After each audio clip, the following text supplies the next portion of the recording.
Aula 01, Controle externo da administração pública para concursos. Aula de revisão com foco em banca FGV. A matéria central desta aula é o controle da administração pública, com ênfase em controle administrativo, controle interno, controle externo, instrumentos de controle, recursos administrativos, processo administrativo, coisa julgada administrativa, prazos extintivos, prescrição administrativa e funções constitucionais do sistema de controle interno.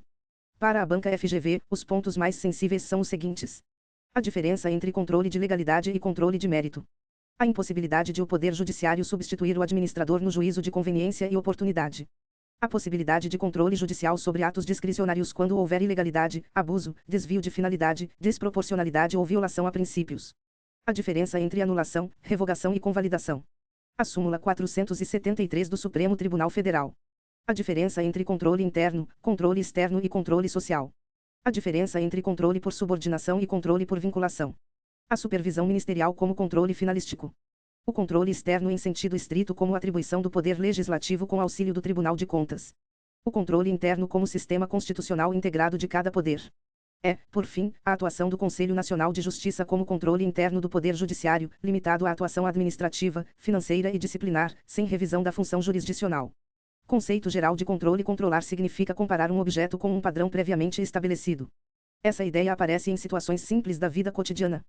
Quando os pais verificam as notas de um filho e comparam o resultado com a nota esperada, eles estão fazendo controle.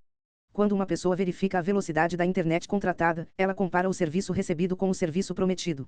Quando um policial fiscaliza a velocidade de um veículo, ele compara a conduta do motorista com o limite definido pela norma de trânsito. Quando um órgão público fiscaliza uma licitação, ele compara o procedimento realizado com a legislação aplicável. Em termos doutrinários, controle é uma atividade de fiscalização, inspeção, exame, acompanhamento ou verificação exercida sobre determinado alvo, com base em certos parâmetros, para averiguar se aquilo que foi predeterminado foi cumprido ou para revelar desvios que possam ser corrigidos. Ao final da atividade de controle, normalmente haverá um juízo de regularidade ou irregularidade do ato ou da conduta analisada. Na ciência da administração, o controle é visto como um processo de ajuste das operações aos padrões predeterminados. O controle busca tornar as atividades organizacionais compatíveis com planos, metas e padrões de desempenho. Assim, o controle compara o que aconteceu, ou o que está acontecendo, ou o que se pretende fazer, com aquilo que deveria acontecer segundo determinado parâmetro. O elemento mais importante do conceito é a comparação. De um lado, há o objeto controlado. De outro lado, há o padrão de controle. Entre os dois, existe o juízo comparativo. Se o objetivo for verificar legalidade, o parâmetro será a lei e o conjunto de normas aplicáveis. Se o objetivo for verificar legitimidade, o parâmetro será não apenas a lei formal, mas também a finalidade da norma e os princípios jurídicos. Se o objetivo for verificar eficácia, o parâmetro será o alcance das metas. Se o objetivo for verificar eficiência, o parâmetro será a relação entre meios empregados e resultados obtidos. Se o objetivo for verificar economicidade, o parâmetro será o uso racional dos recursos públicos. Um ponto muito importante para concursos é compreender que o controle não é atividade fim, mas atividade meio. A atividade fim é a prestação do serviço público, a execução da política pública, a realização da obra, a entrega do benefício, a arrecadação, a educação, a saúde ou a segurança. O controle serve para auxiliar a administração a alcançar suas finalidades com legalidade, legitimidade, eficiência e economicidade. Por isso, o controle geralmente é amostral. Ele não costuma recair sobre todos os atos possíveis, pois isso seria custoso e pouco eficiente. Ele escolhe amostras, preferencialmente com base em critérios de risco, materialidade e relevância. Esse raciocínio é muito importante para a área de controle externo. O órgão de controle não deve gastar mais recursos fiscalizando do que o benefício esperado pela fiscalização. Em um sistema racional, o controle deve ser proporcional, planejado e orientado a riscos. Esse ponto também ajuda a entender a evolução moderna dos tribunais de contas, que cada vez mais utilizam tecnologia, cruzamento de dados, auditorias baseadas em risco e acompanhamento concomitante de grandes contratações e políticas públicas. Controle da administração pública. No âmbito da administração pública, o controle é fundamental porque os agentes públicos administram bens e recursos que não lhes pertencem. Eles atuam em nome da coletividade. Em um Estado republicano e democrático, governantes, agentes políticos, servidores efetivos, empregados públicos, ocupantes de cargos em comissão, dirigentes de entidades administrativas e particulares que recebem recursos públicos devem prestar contas. O fundamento do controle está ligado à indisponibilidade do interesse público. O agente público não é dono do patrimônio público. Ele apenas gere recursos, bens, competências e poderes em nome da sociedade. Por isso, deve atuar dentro dos limites legais e deve se submeter à fiscalização. O controle da administração pública pode ser conceituado como o poder-dever de vigilância, orientação e correção exercido por um poder, órgão ou autoridade sobre a conduta funcional de outro agente, órgão ou entidade. Também pode ser entendido como o poder-dever de verificação, inspeção e exame, realizado pela própria administração, por outros poderes, por órgãos especializados ou pela sociedade, com a finalidade de garantir que a atuação administrativa esteja conforme modelos previamente desejados. A expressão poder-dever é essencial.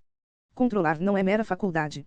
Quando a autoridade competente toma conhecimento de uma irregularidade, não pode simplesmente ignorar o fato. A República impõe prestação de contas, transparência e responsabilização. A própria Declaração dos Direitos do Homem e do Cidadão, de 1789, já afirmava que a sociedade tem o direito de pedir contas a todo agente público pela sua administração. A FGV costuma explorar esse ponto de forma direta. A finalidade do controle é assegurar que a administração atue em consonância com o ordenamento jurídico e com os princípios que a regem, como legalidade, moralidade, impessoalidade, publicidade, motivação, finalidade pública, eficiência, razoabilidade e proporcionalidade. Se a questão disser que o controle se restringe à vigilância, verificação e inspeção, a afirmação estará incompleta, porque o controle também envolve orientação, correção, responsabilização, anulação, revogação, convalidação, recomendação e aperfeiçoamento da gestão. Classificações do controle da administração pública. A atividade de controle pode ser classificada por vários critérios. Para concursos, o candidato deve dominar a classificação quanto ao momento, quanto ao órgão controlador, quanto à localização do controlador, quanto à natureza do controle, quanto à iniciativa e quanto ao âmbito da administração.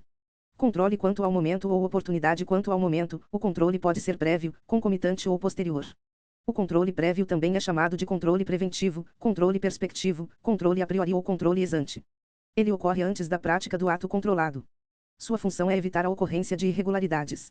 Exemplos clássicos são a autorização ou aprovação prévia necessária para a prática de determinado ato, a aprovação pelo Senado Federal de certas autoridades indicadas pelo Presidente da República, a autorização do Senado Federal para operações externas de natureza financeira realizadas pela União, pelos Estados, pelo Distrito Federal ou pelos municípios, e a liquidação da despesa como etapa necessária antes do pagamento. É importante não cair na armadilha de afirmar que controle prévio é exclusivo da administração. O Poder Judiciário também pode exercer controle prévio quando a ameaça a direito. O inciso 35 do artigo 5º da Constituição de 88 afirma que a lei não excluirá da apreciação do Poder Judiciário lesão ou ameaça a direito. Assim, um mandado de segurança preventivo pode impedir a prática ou a conclusão de ato administrativo ilegal. O controle concomitante também é chamado de controle sucessivo, simultâneo, prospectivo ou pari passo. Ele ocorre durante a prática do ato ou durante a execução de uma atividade. É o caso da fiscalização de uma obra enquanto ela está sendo executada, do acompanhamento da execução orçamentária ao longo do exercício financeiro ou dos acompanhamentos realizados pelos tribunais de contas durante determinado período. O controle posterior também é chamado de controle subsequente, retrospectivo, corretivo ou a posteriori. Ele ocorre depois da prática do ato. Sua finalidade é rever o ato já praticado para confirmá-lo, corrigi-lo, anulá-lo, revogá-lo ou convalidá-lo. O julgamento de contas, a apreciação de prestações de contas e a emissão de parecer prévio sobre contas anuais são exemplos típicos de controle posterior. Em regra, os tribunais de contas realizam controle predominantemente posterior, especialmente quando julgam contas ou emitem parecer prévio sobre contas anuais. Entretanto, a tendência moderna é ampliar o controle concomitante e, em certas situações, o controle preventivo, principalmente em contratações de grande vulto, obras relevantes e políticas públicas com alto impacto social.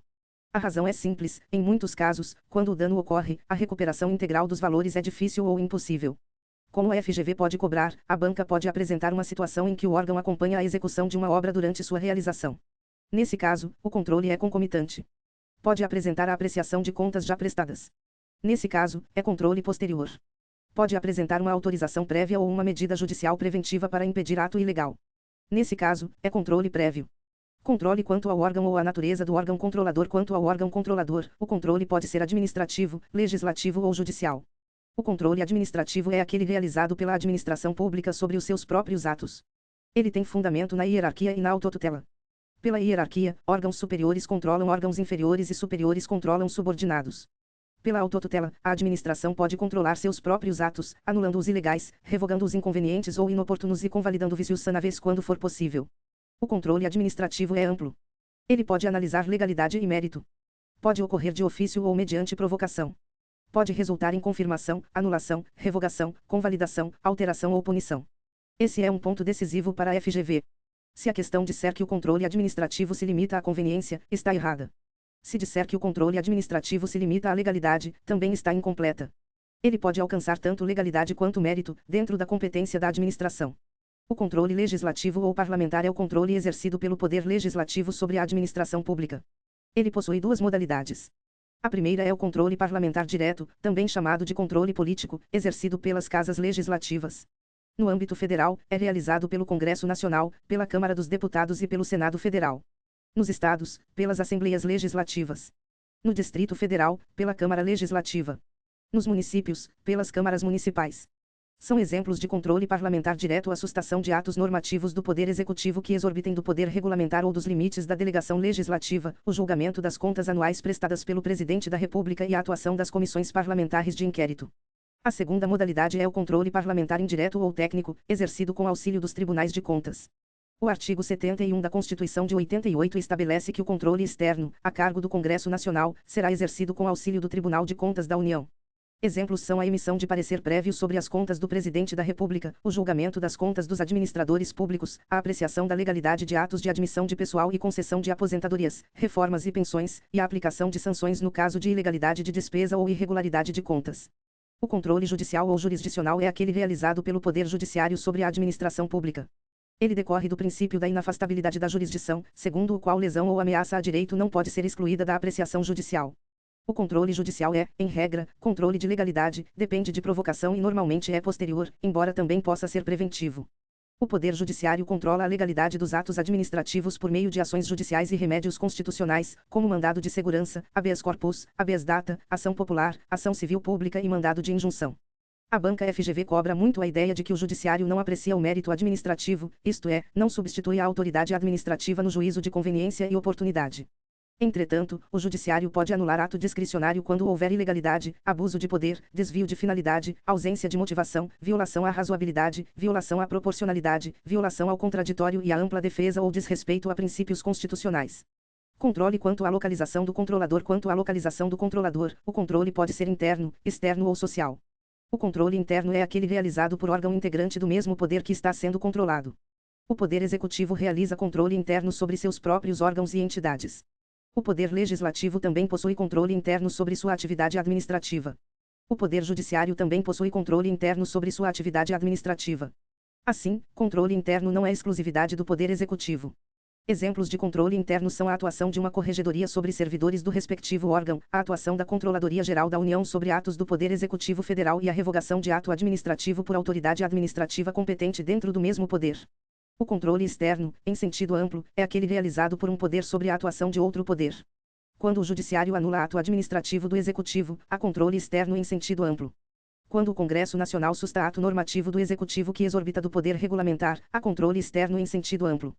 Quando o Senado Federal aprova certas autoridades indicadas pelo Presidente da República, há controle externo em sentido amplo.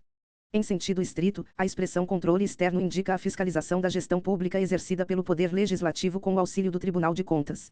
Esse é o sentido usado nos artigos 70 e 71 da Constituição de 88. O artigo 70 da Constituição de 88 estabelece que a fiscalização contábil, financeira, orçamentária, operacional e patrimonial da União e das entidades da administração direta e indireta, quanto à legalidade, legitimidade, economicidade, aplicação das subvenções e renúncia de receitas, será exercida pelo Congresso Nacional mediante controle externo e pelo sistema de controle interno de cada poder. O artigo 71 da Constituição de 88 estabelece que o controle externo, a cargo do Congresso Nacional, será exercido com auxílio do Tribunal de Contas da União. O controle social é aquele realizado pela sociedade sobre a administração pública. Ele decorre do direito de acesso à informação, do direito de petição, da ação popular, das denúncias, das representações e de outros instrumentos de participação. A Constituição de 88 assegura a todos o direito de receber informações dos órgãos públicos de interesse particular, coletivo ou geral, e também o direito de peticionar aos poderes públicos em defesa de direitos ou contra a ilegalidade ou abuso de poder. Atenção para uma pegadinha frequente. Controle interno e controle externo não estão em relação de hierarquia. Eles são complementares. O controle interno atua dentro do órgão ou poder, conhece melhor a rotina administrativa e pode corrigir problemas de forma mais próxima da gestão. O controle externo atua de fora, com maior independência e, em muitos casos, com competência sancionatória. A Constituição de 88 determina que o controle interno apoie o controle externo no exercício de sua missão institucional. Também determina que os responsáveis pelo controle interno, ao tomarem conhecimento de ilegalidade ou irregularidade, deem ciência ao Tribunal de Contas competente, sob pena de responsabilidade solidária. Controle quanto à natureza ou aspecto do objeto controlado. Quanto à natureza, o controle pode ser de legalidade ou de mérito. O controle de legalidade verifica se o ato está conforme a legislação e o direito. Tradicionalmente, fala-se em confronto do ato com a lei. Modernamente, esse controle é mais amplo, porque a administração deve obedecer não apenas à lei formal, mas ao ordenamento jurídico como um todo, incluindo a Constituição, princípios, normas internacionais, regulamentos e súmulas vinculantes. Por isso, é cada vez mais comum falar em juridicidade. O controle de legalidade pode ser realizado pela própria administração, pelo Poder Judiciário e pelo Poder Legislativo dentro das competências constitucionais. A administração exerce controle de legalidade por autotutela. O Poder Judiciário exerce controle de legalidade por provocação. O Poder Legislativo e os tribunais de contas exercem controle de legalidade nos limites de suas competências constitucionais. O resultado do controle de legalidade pode ser a confirmação do ato, quando ele está conforme o direito, a anulação, quando há ilegalidade, ou a convalidação, quando existe vício sanável. A anulação desfaz o ato ilegal. A convalidação corrige vícios sanáveis, especialmente vícios de competência não exclusiva e vícios de forma não essencial, desde que não haja lesão ao interesse público nem prejuízo a terceiros. A banca FGV costuma cobrar a diferença entre anulação e revogação. Anulação recai sobre ato ilegal e pode ser feita pela administração ou pelo Poder Judiciário. Revogação recai sobre ato válido, mas inconveniente ou inoportuno, e somente pode ser feita pela administração competente, dentro do mérito administrativo. O Poder Judiciário não revoga ato administrativo de outro poder no exercício da função jurisdicional. O controle de mérito envolve conveniência e oportunidade. Ele existe quando a lei confere margem de liberdade para a autoridade escolher a melhor solução para o interesse público. O mérito está presente em atos discricionários, mas não se confunde com o ato discricionário como um todo. Mesmo em ato discricionário, há elementos vinculados e há limites jurídicos. Por isso, o judiciário pode controlar legalidade, finalidade, competência, forma, motivação, razoabilidade e proporcionalidade, sem invadir o mérito. O controle de mérito pode resultar na manutenção do ato, na alteração do seu conteúdo ou na revogação. Essa atividade é prerrogativa da administração. O Tribunal de Contas pode realizar avaliações de eficiência, economicidade, desempenho e boa gestão, mas não substitui a discricionariedade legítima da autoridade administrativa. Também não cabe ao Tribunal de Contas revogar atos administrativos, porque revogação é competência da própria administração que praticou o ato ou de sua autoridade superior. Para a FGV, Marais a seguinte ideia em forma de fala. O Judiciário não controla o mérito administrativo, mas controla os limites jurídicos da discricionariedade. Se a decisão administrativa é apenas uma escolha legítima entre alternativas igualmente possíveis, o Judiciário não substitui o administrador. Se a decisão é ilegal, abusiva, desproporcional, irrazoável, imoral, impessoal ou desviada de finalidade, o Judiciário pode anular o ato. Controle quanto à iniciativa. Quanto à iniciativa, o controle pode ser de ofício, por provocação ou compulsório. O controle de ofício é realizado por iniciativa da própria administração, sem requerimento de terceiros. Ele decorre da oficialidade, da autotutela e do dever de legalidade. Se a autoridade percebe que um ato é ilegal, deve adotar providências para corrigir ou anular o ato, ainda que ninguém tenha provocado. O controle por provocação ocorre quando um terceiro provoca a administração ou outro órgão controlador. A provocação pode ocorrer por recurso administrativo, reclamação, representação, denúncia, pedido de informação, ação judicial ou exercício do direito de petição. O controle compulsório ou periódico é aquele determinado pela lei para acontecer em certo período ou circunstância. O exemplo clássico é a prestação de contas anual. Em regra, as contas de administradores são julgadas pelo Tribunal de Contas. As contas do chefe do Poder Executivo são julgadas pelo Poder Legislativo após parecer prévio do Tribunal de Contas. Controle quanto ao âmbito da administração. Quanto ao âmbito ou fundamento, o controle pode ser por subordinação ou por vinculação. O controle por subordinação, também chamado de controle hierárquico, ocorre dentro de uma relação de hierarquia. Há superior e subordinado. Esse controle é pleno, porque abrange legalidade e mérito. É permanente, porque pode ser exercido a qualquer tempo dentro da estrutura administrativa. É presumido, porque decorre da hierarquia e independe de previsão legal específica. E é interno, porque ocorre dentro da mesma pessoa administrativa ou estrutura hierarquizada. O controle por vinculação, também chamado de controle finalístico, tutela ou supervisão ministerial, ocorre entre pessoas jurídicas distintas.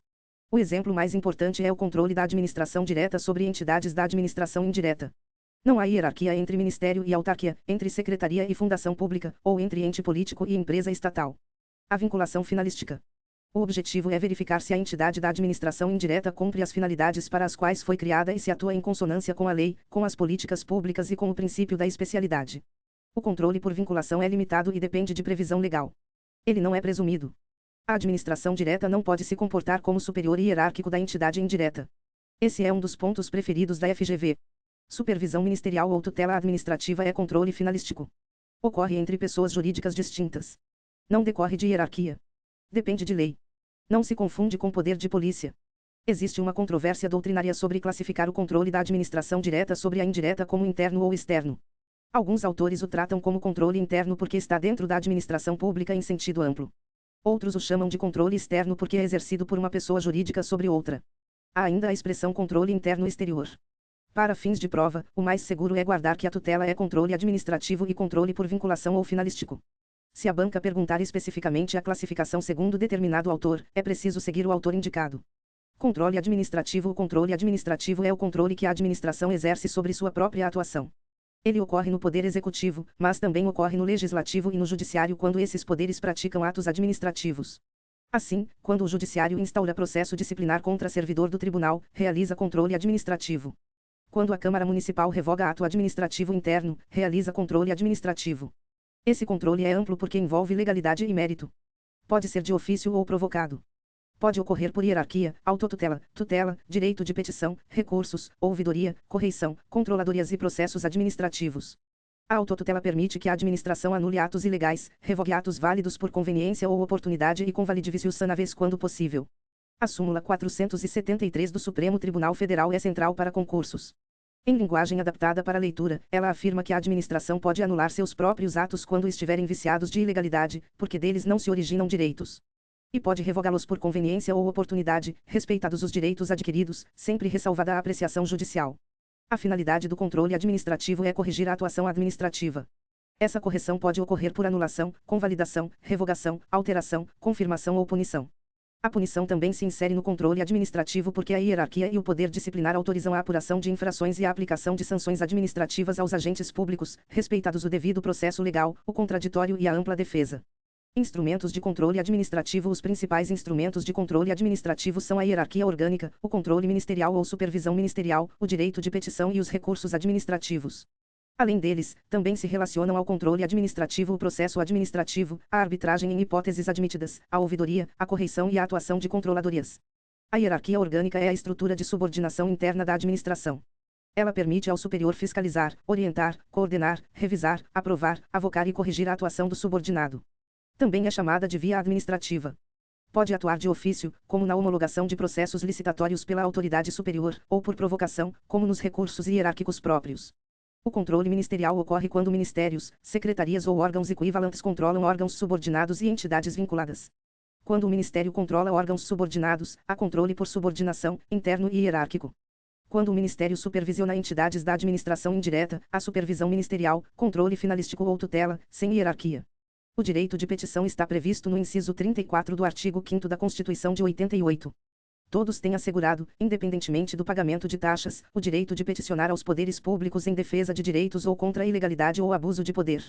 Esse direito permite que o administrado provoque a administração, peça providências, questione abusos, defenda direitos e contribua para o controle.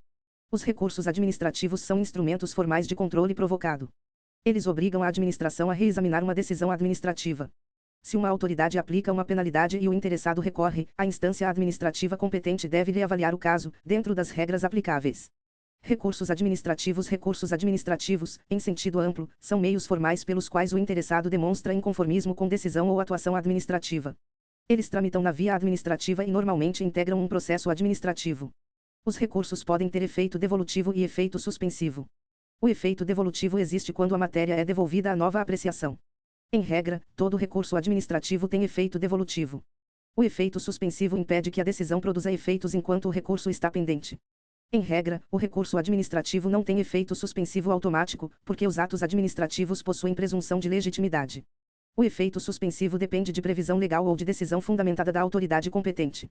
A Lei 9.784 de 1999 admite a concessão de efeito suspensivo quando houver justo receio de prejuízo de difícil ou incerta reparação. A representação é denúncia de irregularidade, ilegalidade ou abuso de poder. O representante não precisa ter interesse direto na matéria. Se alguém toma conhecimento de uma fraude em licitação, pode representar mesmo que não seja licitante. A representação é expressão de cidadania e, em regra, gera para a administração o poder-dever de apurar minimamente os fatos, salvo se for manifestamente improcedente ou não preencher requisitos indispensáveis. A reclamação administrativa é o meio pelo qual o administrado busca o reconhecimento de direito próprio ou a correção de ato que lhe cause lesão ou ameaça de lesão. Diferentemente da representação, na reclamação existe interesse direto do reclamante. A reclamação administrativa não se confunde com a reclamação constitucional dirigida ao Supremo Tribunal Federal para preservar a autoridade de súmula vinculante ou de decisões da Corte. O pedido de reconsideração é dirigido à mesma autoridade que praticou o ato ou proferiu a decisão. Ele pede que a própria autoridade reconsidere o que decidiu. A Lei 8.112 de 1990 prevê pedido de reconsideração à autoridade que expediu o ato ou proferiu a primeira decisão, não podendo ser renovado. A Lei 9.784 de 1999 prevê que o recurso será dirigido à autoridade que proferiu a decisão, a qual poderá reconsiderar em 5 dias ou encaminhar à autoridade superior. Por isso, no âmbito federal, o recurso já contém uma etapa de reconsideração. A revisão é instrumento excepcional contra a decisão administrativa já encerrada, especialmente em processos punitivos. Ela se aproxima da ação rescisória no processo judicial. A revisão exige fatos novos ou circunstâncias relevantes capazes de demonstrar a inadequação da sanção aplicada. Pode ocorrer a pedido ou de ofício.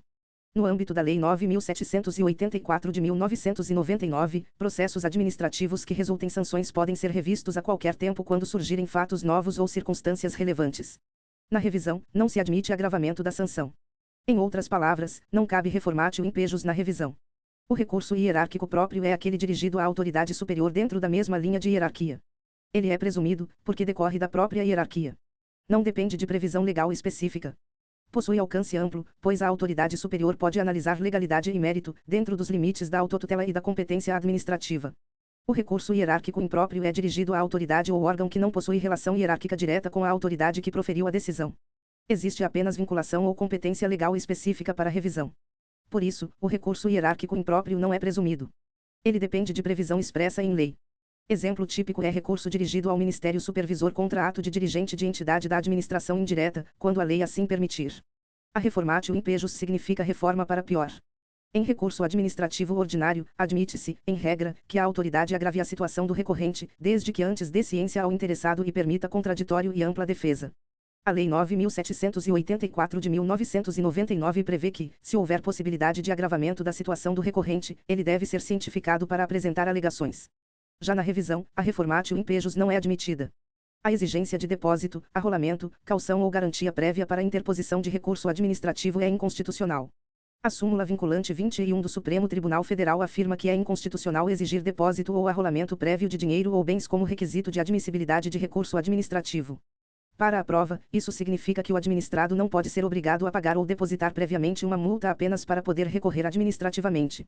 Processo administrativo como instrumento de controle. O processo administrativo é instrumento de controle porque organiza a atuação administrativa em etapas formais. Ele permite instrução, produção de provas, pareceres, contraditório, ampla defesa, recursos, revisão, motivação e decisão fundamentada. Tudo isso cria mecanismos de fiscalização e correção dentro da própria administração. Processo administrativo é todo processo inserido no exercício da função administrativa. Pode ocorrer no Poder Executivo, no Poder Legislativo, no Poder Judiciário, no Ministério Público, nos Tribunais de Contas e em entidades administrativas. O que define o processo como administrativo não é o poder em que ele ocorre, mas a função exercida. Se o Judiciário instaura processo disciplinar contra servidor do Tribunal, o processo é administrativo, embora ocorra dentro do Poder Judiciário. O processo administrativo pode ser litigioso ou não litigioso. O processo litigioso envolve conflito, acusação, sanção ou resistência de interesses, exigindo contraditório e ampla defesa. O processo administrativo disciplinar é exemplo típico. O processo não litigioso busca organizar a atuação administrativa ou apurar fatos preliminarmente, sem aplicar sanção imediata.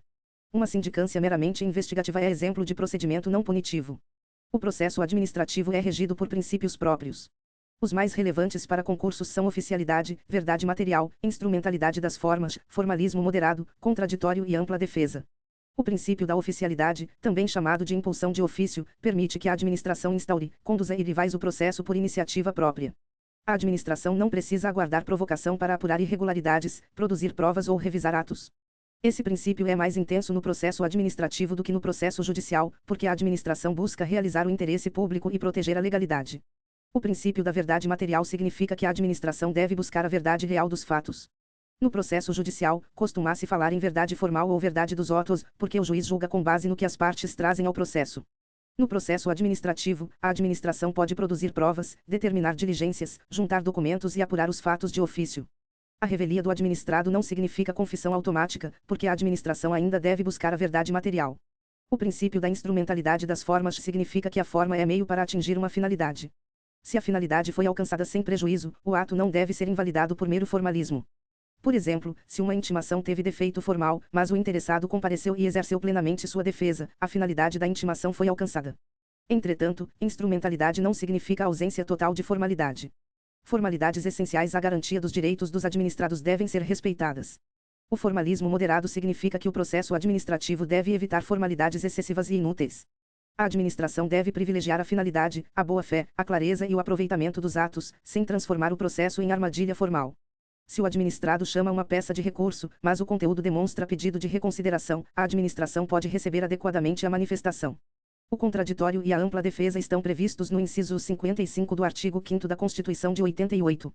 Aos litigantes, em processo judicial ou administrativo, e aos acusados em geral, são assegurados contraditório e ampla defesa, com os meios e recursos inerentes. Em processos punitivos, esses princípios são indispensáveis. A administração não pode aplicar sanção sem oferecer ciência, oportunidade de defesa, produção de provas e decisão motivada. As espécies de processo administrativo são variadas. O processo administrativo tributário ou fiscal apura obrigações tributárias. O processo disciplinar ou punitivo apura infrações e pode aplicar sanções a servidores ou particulares. O processo de outorga de direitos concede licenças, autorizações, benefícios ou outros direitos. O processo de controle examina conformidade, desempenho, legalidade e resultados da gestão. Há ainda processos de consulta, processos licitatórios, processos de contratação, processos sancionadores e muitos outros. Denúncia anônima. A Constituição de 88 veda o anonimato, com o objetivo de evitar abusos, denúncias falsas e perseguições. Por isso, diversas normas exigem identificação do denunciante. Entretanto, a denúncia anônima não deve ser simplesmente ignorada quando vier acompanhada de elementos mínimos que indiquem irregularidade. A súmula 611 do Superior Tribunal de Justiça afirma que, desde que devidamente motivada e com amparo em investigação ou sindicância, é permitida a instauração de processo administrativo disciplinar com base em denúncia anônima, em razão do poder-dever de autotutela da administração. A lógica é a seguinte: a denúncia anônima, sozinha, não deve servir diretamente para punir alguém. Porém, ela pode justificar a apuração preliminar, cautelosa e reservada. Se a investigação preliminar encontrar elementos de materialidade e autoria, a administração poderá instaurar sindicância punitiva ou processo administrativo disciplinar. Essa solução harmoniza a vedação ao anonimato com o dever de autotutela e o dever de apurar irregularidades. Coisa julgada administrativa. Coisa julgada, em sentido próprio, é a definitividade de uma decisão judicial. Quando não cabe mais recurso no processo judicial, a decisão transita em julgado. A coisa julgada judicial pode ser formal e material. A coisa julgada formal significa imutabilidade dentro do mesmo processo. A coisa julgada material significa imutabilidade fora do processo, fazendo lei entre as partes nos limites da questão decidida. A coisa julgada administrativa é a expressão usada para indicar que uma decisão se tornou definitiva na esfera administrativa. Isso acontece quando a matéria se esgota na via administrativa e não cabe mais recurso administrativo. Entretanto, a decisão administrativa não faz coisa julgada material em sentido próprio, porque pode ser submetida ao Poder Judiciário. O Judiciário poderá anular a decisão administrativa se houver ilegalidade. Exemplo para fixação. Um servidor é demitido após processo administrativo disciplinar. Ele interpõe todos os recursos administrativos cabíveis. Ao final, a última autoridade administrativa mantém a demissão. Na via administrativa, a discussão se encerrou. A coisa julgada administrativa. Mesmo assim, o servidor ainda pode ajuizar ação judicial para discutir ilegalidade do processo ou da penalidade. Portanto, a coisa julgada administrativa impede nova discussão administrativa ordinária, mas não afasta o controle judicial. Para a FGV, a frase correta é esta: decisão administrativa pode fazer coisa julgada administrativa, ou coisa julgada formal na via administrativa, mas não faz coisa julgada material em sentido próprio, pois permanece sujeita à apreciação judicial. Prazos extintivos e prescrição administrativa. Prazos extintivos são limites temporais para exercício de direitos, pretensões, recursos, punições, revisões ou anulações. Eles decorrem do princípio da segurança jurídica. A ideia é evitar que situações permaneçam indefinidamente abertas. Prescrição administrativa, em sentido amplo, é a expressão usada para englobar várias formas de perda de prerrogativas pelo decurso do tempo. Em sentido técnico, prescrição é a perda da pretensão, isto é, da possibilidade de exigir algo por meio de ação ou processo. Exemplo: a administração tem prazo para instaurar processo disciplinar destinado a punir servidor. Se não instaura no prazo, ocorre prescrição da pretensão punitiva. Decadência é a perda do próprio direito. Exemplo: no âmbito federal, o artigo 54 da Lei 9.784 de 1999 estabelece que o direito da administração de anular atos administrativos de que decorram efeitos favoráveis aos destinatários decai em 5 anos, contados da data em que foram praticados, salvo comprovada má-fé. Aqui, a administração perde o próprio direito de anular o ato favorável se deixar transcorrer o prazo, ressalvada a má-fé. Preclusão é a perda da oportunidade de exercer uma prerrogativa processual dentro do processo. Exemplo: se a lei fixa prazo para recurso administrativo e o interessado não recorre no prazo, perde a oportunidade processual de recorrer. Os principais prazos cobrados são os seguintes, transformados em explicação textual. Para recursos administrativos, o prazo varia conforme a lei específica. No âmbito federal, se não houver prazo especial, a Lei 9.784 de 1999 prevê prazo geral de 10 dias para interposição de recurso administrativo, contado da ciência ou divulgação oficial da decisão recorrida. Em licitações regidas pela Lei 14.133 de 2021, há prazo de 3 dias úteis para recurso contra decisões como habilitação, inabilitação e julgamento de propostas, conforme a situação legal específica. Para o Poder Punitivo de Polícia Administrativa no âmbito federal, a Lei 9.873 de 1999 prevê prescrição em 5 anos, contados da prática do ato. Se o particular comete infração administrativa, a administração federal tem, em regra, 5 anos para exercer sua ação punitiva. Para o poder disciplinar contra servidores públicos, o prazo depende do estatuto aplicável.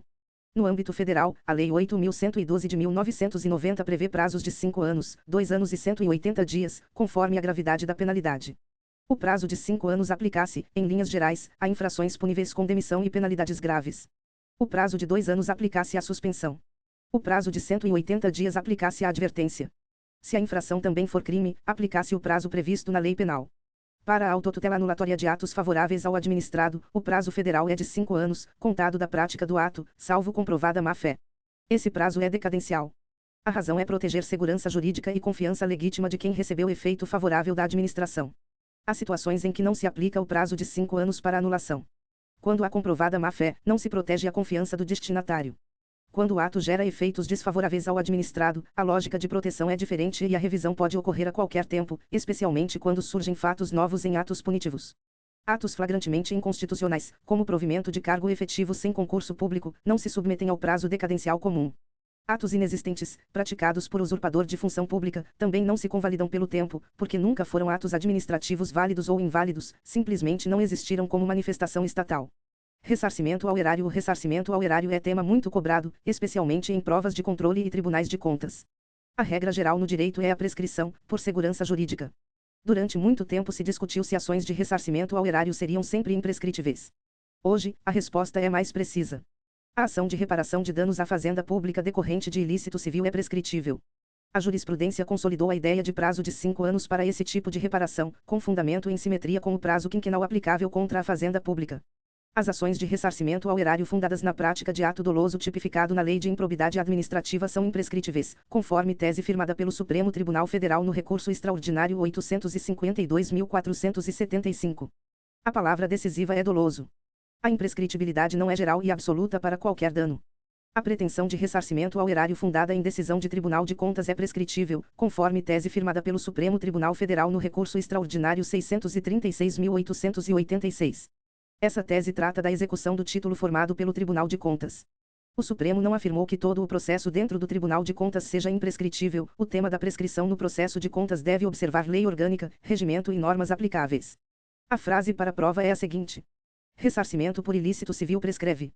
Ressarcimento fundado em ato doloso de improbidade é imprescritível. Pretensão de ressarcimento fundada em decisão de Tribunal de Contas é prescritível. Controle interno. O sistema de controle interno tem fundamento constitucional. O artigo 70 da Constituição de 88 estabelece que a fiscalização contábil, financeira, orçamentária, operacional e patrimonial será exercida pelo controle externo e pelo sistema de controle interno de cada poder.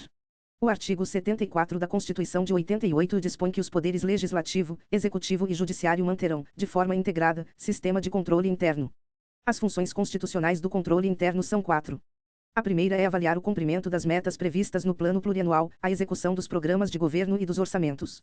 A segunda é comprovar a legalidade e avaliar resultados quanto à eficácia e eficiência da gestão orçamentária, financeira e patrimonial nos órgãos e entidades da administração, bem como da aplicação de recursos públicos por entidades de direito privado. A terceira é exercer o controle das operações de crédito, avais, garantias, direitos e haveres. A quarta é apoiar o controle externo no exercício de sua missão institucional.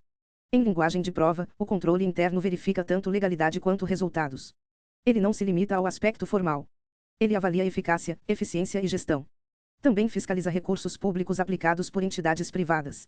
Se uma organização social, associação, fundação privada ou outra entidade recebe recursos públicos, deve prestar contas, e o controle interno pode atuar sobre a aplicação desses recursos. As operações de crédito são empréstimos ou financiamentos assumidos por entes públicos. Avais e garantias envolvem situações em que o Estado garante obrigações de outros entes ou entidades. Direitos e haveres abrangem créditos e valores a receber pelo Estado, como dívida ativa. O controle interno também deve apoiar o controle externo, sem subordinação hierárquica. A relação é de cooperação e complementaridade. Quando o controle interno toma conhecimento de irregularidade ou ilegalidade, deve comunicar ao Tribunal de Contas competente. Se não comunica, os responsáveis pelo controle interno podem responder solidariamente. Essa regra é muito importante para concursos de tribunais de contas. Controladorias e órgãos de controle interno. As controladorias são órgãos administrativos especializados em controle interno. Elas realizam auditorias, inspeções, correições, avaliações, recomendações, certificações e atividades de transparência. Em regra, não possuem poder punitivo direto, mas instruem processos, recomendam providências e subsidiam a autoridade competente para corrigir irregularidades ou aplicar sanções. Na administração federal, a Controladoria Geral da União é o órgão máximo do controle interno do Poder Executivo Federal. Suas atividades abrangem controle interno, correição, ouvidoria, transparência e combate à corrupção. Cada poder deve possuir seu sistema de controle interno. No Poder Legislativo Federal, a Câmara dos Deputados e o Senado Federal possuem secretarias próprias de controle interno. O Tribunal de Contas da União, embora seja órgão de controle externo em sua atividade finalística, também possui controle interno sobre sua própria atividade administrativa. No Judiciário, cada tribunal possui estrutura interna de controle, e também a atuação do Conselho Nacional de Justiça.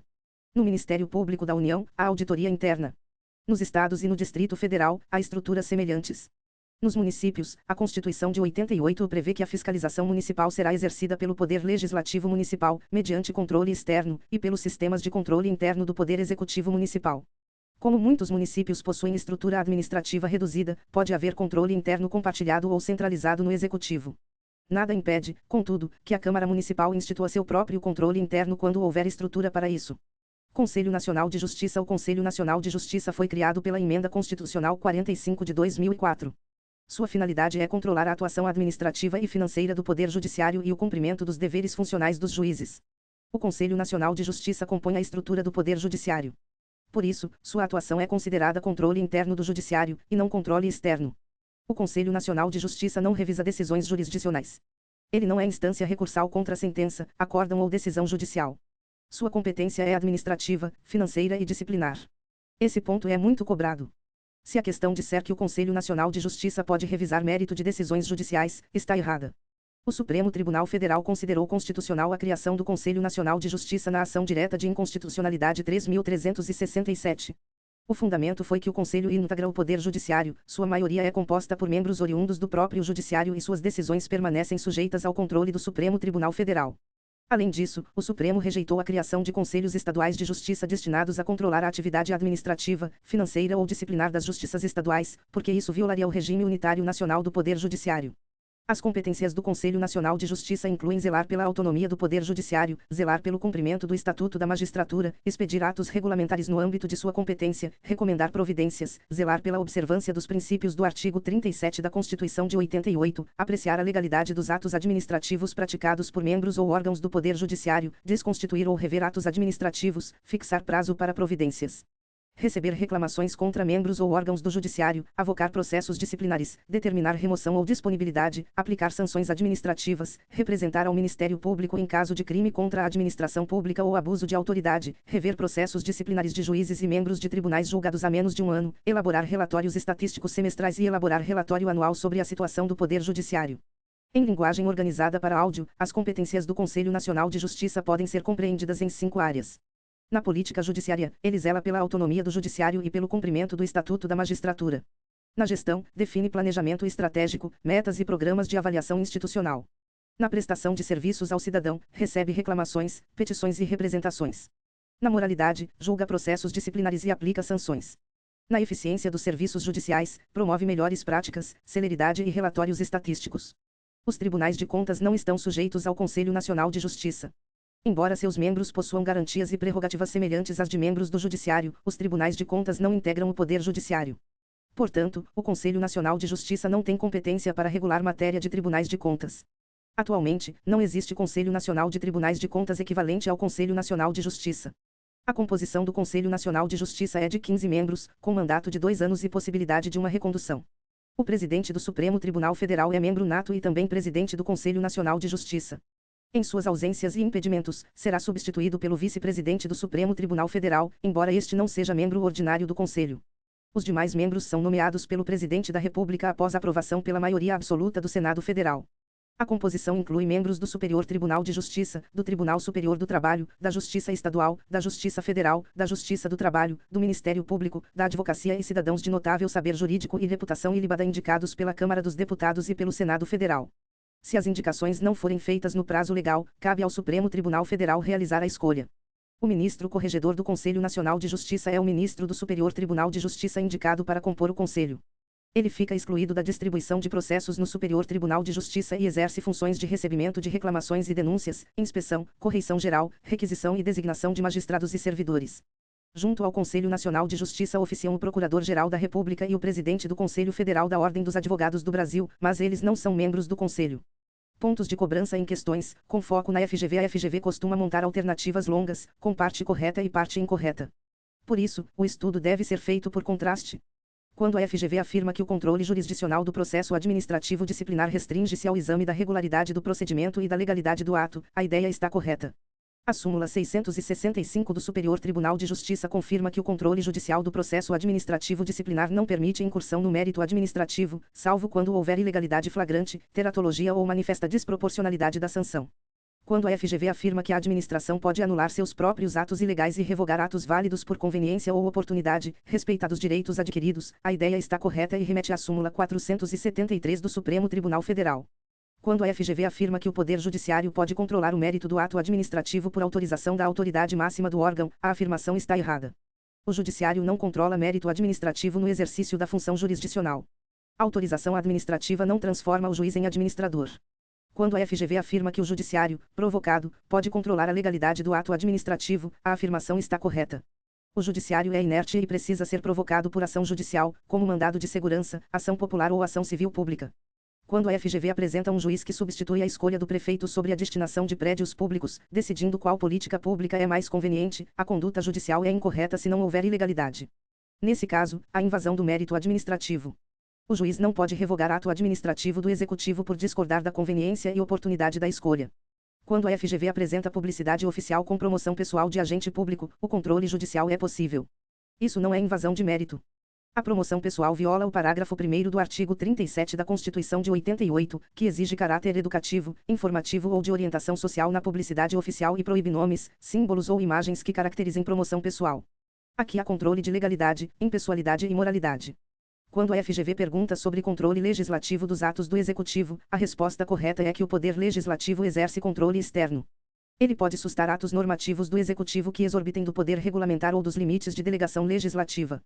Entretanto, o Legislativo não revoga atos administrativos do Executivo por conveniência e oportunidade, pois revogação é controle de mérito reservado à administração competente. Quando a FGV pergunta sobre supervisão ministerial ou tutela administrativa, a resposta correta é que ela é controle finalístico. Ocorre entre pessoas jurídicas distintas, sem hierarquia, depende de previsão legal e busca aferir se a entidade vinculada cumpre sua finalidade legal. Não decorre de poder hierárquico e não se confunde com poder de polícia. Síntese final para memorização oral: controle é comparação entre objeto e padrão. Na administração pública, controle é poder-dever de fiscalização, orientação, correção e responsabilização, porque agentes públicos administram interesses e recursos que pertencem à sociedade. Quanto ao momento, o controle pode ser prévio, concomitante ou posterior. Prévio ocorre antes do ato e busca prevenir irregularidades. Concomitante ocorre durante a execução. Posterior ocorre depois do ato e busca confirmar, corrigir ou desfazer. Quanto ao órgão controlador, o controle pode ser administrativo, legislativo ou judicial. Administrativo é a administração controlando seus próprios atos, com legalidade e mérito. Legislativo é o controle parlamentar direto ou o controle técnico com auxílio dos tribunais de contas. Judicial é o controle pelo Poder Judiciário, em regra de legalidade, por provocação e sem substituição do mérito administrativo. Quanto à localização, o controle pode ser interno, externo ou social. Interno é realizado dentro do mesmo poder. Externo, em sentido amplo, é realizado por um poder sobre outro. Externo, em sentido estrito, é o controle da gestão pública pelo Legislativo com auxílio do Tribunal de Contas. Social é o controle exercido pela sociedade. Quanto à natureza, o controle pode ser de legalidade ou de mérito. Legalidade envolve conformidade com o direito e pode gerar confirmação, anulação ou convalidação. Mérito envolve conveniência e oportunidade e pode gerar manutenção, alteração ou revogação. O Judiciário não controla mérito, mas pode anular ato discricionário ilegal, abusivo, desproporcional ou contrário a princípios. Quanto à iniciativa, o controle pode ser de ofício, por provocação ou compulsório. De ofício decorre da iniciativa da própria administração. Por provocação depende de recurso, denúncia, reclamação, representação, pedido ou ação. Compulsório decorre de determinação legal, como prestação de contas anual. Quanto ao âmbito da administração, o controle pode ser por subordinação ou por vinculação. Subordinação é hierárquica, plena, permanente, presumida e interna. Vinculação é finalística, limitada, dependente de lei e sem hierarquia, como na supervisão ministerial sobre entidades da administração indireta. A autotutela permite a anulação de atos ilegais, revogação de atos válidos inconvenientes ou inoportunos e convalidação de vícios sanáveis. A súmula 473 do Supremo Tribunal Federal é indispensável. Recursos administrativos são meios formais de controle provocado. Tem efeito devolutivo como regra. Efeito suspensivo é excepcional. Representação denuncia irregularidade e não exige interesse direto. Reclamação protege direito ou interesse direto do reclamante. Pedido de reconsideração é dirigido à mesma autoridade. Revisão exige fatos novos e não permite agravamento da sanção. Recurso hierárquico próprio decorre de hierarquia e é presumido. Recurso hierárquico impróprio depende de lei e não decorre de subordinação. Depósito prévio para recorrer é inconstitucional pela súmula vinculante 21. Processo administrativo é instrumento de controle porque formaliza a atuação estatal e permite instrução, prova, defesa, decisão, recurso e revisão. Seus princípios centrais são oficialidade, verdade material, instrumentalidade das formas, formalismo moderado, contraditório e ampla defesa. Denúncia anônima, em regra, não deve fundamentar punição diretamente. Mas pode gerar apuração preliminar e, se houver motivação e investigação ou sindicância que confirmem elementos mínimos, pode embasar processo administrativo disciplinar, conforme súmula 611 do Superior Tribunal de Justiça. Coisa julgada administrativa significa encerramento da discussão na via administrativa. Não impede controle judicial. Decisão administrativa não faz coisa julgada material em sentido próprio. Prescrição administrativa, em sentido amplo, é prazo extintivo. Prescrição é perda da pretensão. Decadência é perda do próprio direito. Preclusão é perda de oportunidade processual. No âmbito federal, recurso administrativo tem prazo geral de 10 dias quando não houver prazo especial. Poder punitivo de polícia administrativa prescreve em 5 anos no âmbito federal. Poder disciplinar federal segue os prazos de 5 anos, 2 anos e 180 dias conforme a penalidade. Autotutela anulatória de ato favorável ao administrado decai em 5 anos, salvo má-fé. Ressarcimento ao erário exige atenção. Ilícito civil é prescritível. Ação de ressarcimento por ato doloso de improbidade é imprescritível. Pretensão de ressarcimento fundada em decisão de Tribunal de Contas é prescritível. Controle interno tem 4 funções constitucionais principais: avaliar metas do plano plurianual, programas de governo e orçamentos. Comprovar legalidade e avaliar resultados quanto à eficácia e eficiência da gestão e da aplicação de recursos públicos por entidades privadas. Controlar operações de crédito, avais, garantias, direitos e haveres. Apoiar o controle externo. Se o controle interno souber de irregularidade ou ilegalidade e não comunicar ao Tribunal de Contas, pode haver responsabilidade solidária. O Conselho Nacional de Justiça é órgão do Poder Judiciário e exerce controle interno sobre a atuação administrativa, financeira e disciplinar do Judiciário. Não revisa decisões jurisdicionais. Não controla tribunais de contas. Sua criação foi considerada constitucional pelo Supremo Tribunal Federal.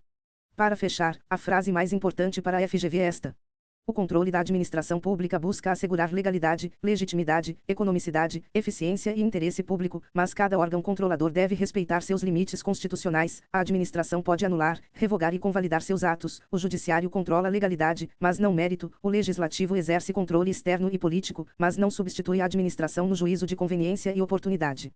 E os tribunais de contas auxiliam o controle externo com atuação técnica, sem se confundirem com o poder judiciário.